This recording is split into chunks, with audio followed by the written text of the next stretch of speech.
Congress party के वरिष्ठ सांसद और अंतर्राष्ट्रीय पहचान रखने वाले नेता शशि थरूर को लेकर बीते कई महीनों से पार्टी के भीतर असहजता की स्थिति बनती और फिर संभलती रही है।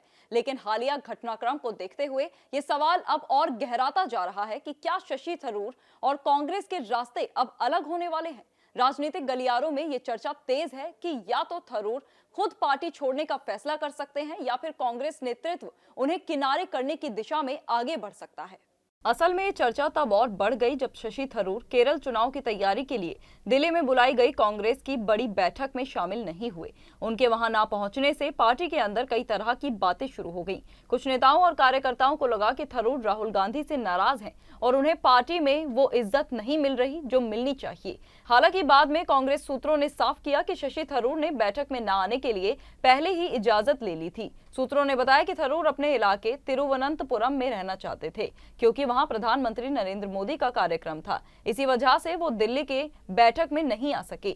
ध्यान देने वाली बात यह है कि थरूर पीएम मोदी के किसी कार्यक्रम में मंच पर या उनके साथ नजर नहीं आए। फिर भी उनका अपने इलाके में रुके रहना और दिल्ली की जरूरी बैठक छोड़ना पार्टी में कई सवाल खड़े कर गया। दरअसल शशि थरूर की नाराजगी की बात यही खत्म नहीं होती। इससे पहले कोच्चि में कांग्रेस की एक बड़ी सभा के दौरान भी माहौल थोड़ा अजीब हो गया था। वहां राहुल गांधी भी थे और ये बात सामने आई कि थरूर को सबके सामने बेइज्जती महसूस हुई।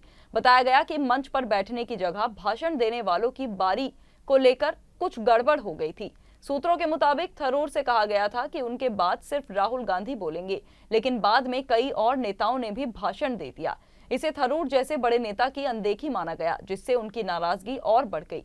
इतना ही नहीं, उस सभा में राहुल गांधी ने अपने भाषण में थरूर का नाम तक नहीं लिया। पार्टी में इस बात पर काफी चर्चा हुई। इसके बाद कार्यकर्ताओं और नेताओं में बड़ों के सम्मान, अनुशासन और काम करने के तरीके को लेकर बहस शुरू हो गई। पार्टी ने थरूर की नाराजगी या उनके बैठक में न आने पर अभी तक कोई आधिकारिक बयान नहीं दिया है। हालांकि कांग्रेस के सूत्र बार बार यही कह रहे हैं कि थरूर ने पूछकर ही छुट्टी ली थी। फिर भी सवाल ये है कि क्या ये सिर्फ एक इत्तेफाक है या कांग्रेस के अंदर कुछ गहरी अनबन चल रही है। इसी बीच केरल में पीएम मोदी ने कांग्रेस और वामपंथी पार्टियों पर जमकर निशाना साधा। तिरुवनंतपुरम में मोदी ने बड़ा रोड शो किया है और कई विकास कामों की शुरुआत की है। उन्होंने पीएम स्वनिधि क्रेडिट कार्ड जारी किया और 1 लाख से ज्यादा लोगों को कर्ज बांटा। इसके अलावा 3 अमृत भारत एक्सप्रेस समेत 4 नई ट्रेनों को हरी झंडी दिखाई।